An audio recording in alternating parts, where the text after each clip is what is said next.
12 апреля 1961 года случилось то, что навсегда изменило мир.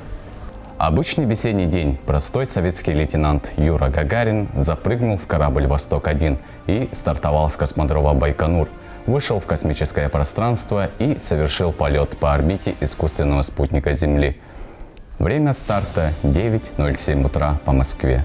Руководил всем этим космическим приключением главный конструктор Сергей Павлович Королев.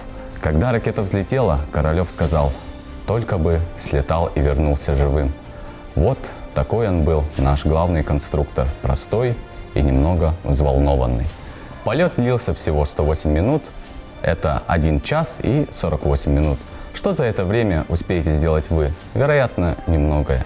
Но за это время Гагарин успел облететь вокруг всей Земли и рассказать нам все, что он увидел. Записанная стенограмма его переговоров с Землей является безусловным подтверждением этому. А дальше началось самое интересное – посадка. На высоте нескольких километров Юра катапультировался и приземлился с парашютом рядом со своим кораблем в Саратовской области, недалеко от деревни Смеловка, прямо на мягкую пашню у Волги. Это был настоящий прорыв.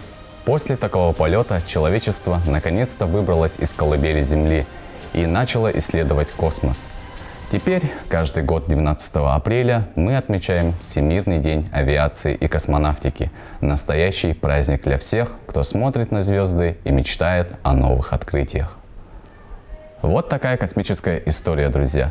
Первый полет человека в космос по времени занял как 2 урока в школе.